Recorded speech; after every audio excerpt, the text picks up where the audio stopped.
Healthcare is a major issue in the presidential election. Everybody trying to figure out how to pay for it without bankrupting the country. During his run for the White House, Governor Rick Perry pushed states to do as Texas did back in 2003, and that being cap medical malpractice lawsuits. So how did that turn out? Becky Oliver is here with a news station investigation. Becky. Well, tort reform is supposed to be good for Texas. The idea is by eliminating frivolous lawsuits and capping the amount juries can award, that those benefits will be passed down to patients in the form of lower health care costs and more doctors working here. But these Texas families don't buy it. You are my sunshine, my only sunshine. Jennifer Dickerson will never forget her baby daughter Ava and those final moments as she took her last breath. I don't know how long I held her. It didn't seem long enough. Push the hood, push the hood. The Bernals are reminded daily of what might have been for 4-year-old Kaylee. They did not know the extent of the damage, obviously, with not having a heartbeat that long. And the Putnams say they watched Kelly's dad drown right in front of them at a nursing home. He's flailing his arms and legs for his last breath, and then he just stops. These North Texas families all believe they were victims of medical malpractice, and they all say they hit the same brick wall. No one will take the case. It's going to be too expensive. We can't even get it filed. There's really nothing you can do because of tort reform.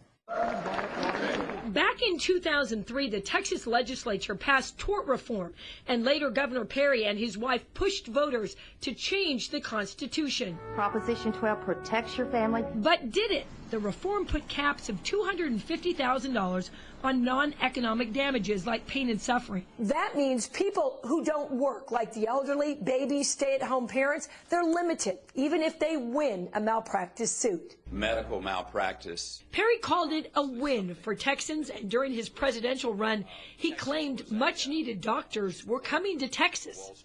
This last year, 21,000 more physicians practicing medicine in Texas because they know they can come there and do what they love and not be sued frivolously. But within days, PolitiFact reported Perry was flat out wrong. His numbers were off by almost 8,000.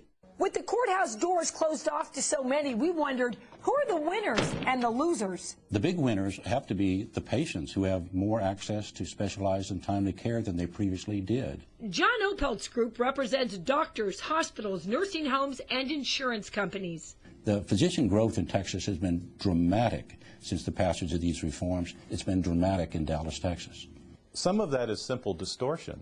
UT Law professor Charles Silver says doctors are coming to Texas because the population is growing. He's part of the only educational research group that studied the historical growth rate.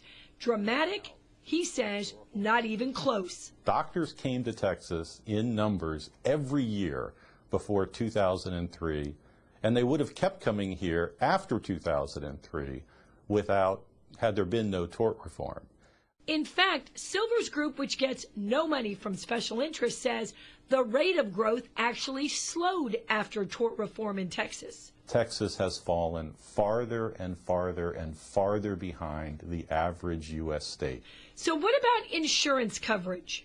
We had 13 insurance companies writing coverage in the state. That was dwindled to just 4. Opelt says after tort reform passed, insurance companies returned, and premiums for doctors have gone down substantially, around 50%. So have those costs been passed on to consumers like us? We're paying higher bills. The cost of health care premiums in Texas has gone up 51%. Studies show the average Texas family paid around $9 grand for health insurance in 2003, more than $14 grand in 2010. That's higher than the national average. But Opelt points out the number of people who have insurance has increased. As a percentage of the whole, it has decreased. In other words, yes, more people have insurance in Texas because our population has grown.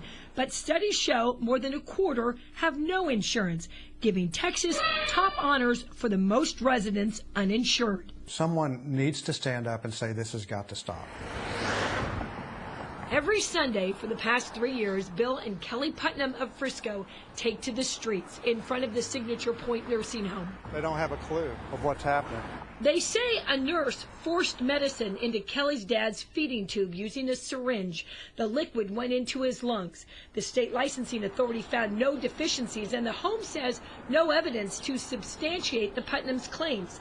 But the nursing board found the nurse involved committed numerous medical errors, and the home directed the nurse to change her medical records, which may have been intended to deceive or mislead. The home disagrees with the board's findings. The people that we're supposed to be protecting are the ones that we've thrown under the bus. The Putnams don't believe the value of a human life should be based on a paycheck. We threw legitimate lawsuits out the door. It's holding the person accountable for their actions. We never had a clue that tort reform would have an impact on our life like this. It can happen to anybody. Kaylee wants a drink. More water. What kind? More water.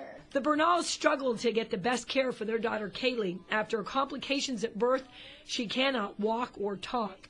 Now they have to depend on Medicaid, so taxpayers foot the bill. Because all we're really trying to do is make the best of a bad situation with our daughter. We should leave it up to a jury to make these decisions. In the great green room, there was a telephone.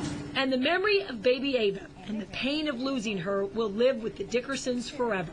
The medical board found their doctor failed to recognize and diagnose the baby's congenital hernia during an ultrasound that left the patient with no opportunity to seek treatment. The board fined him and ordered him to get more training. For the Dickersons, it felt like a slap on the wrist. We feel like it's going to be overlooked. It's completely changed our lives. They didn't just lose their daughter, they feel the courthouse doors were shut in their face. Like the insurance companies rule the world. They won. And they don't care. Please don't take my sunshine away.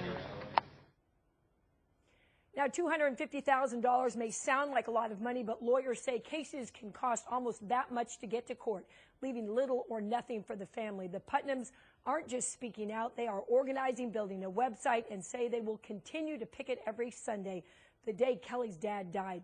With the court restriction, lawmakers promised to beef up the medical board and crack down on bad docs. Did it happen? That's our next story coming up, so stay tuned. Becky Oliver, Fox 4 News.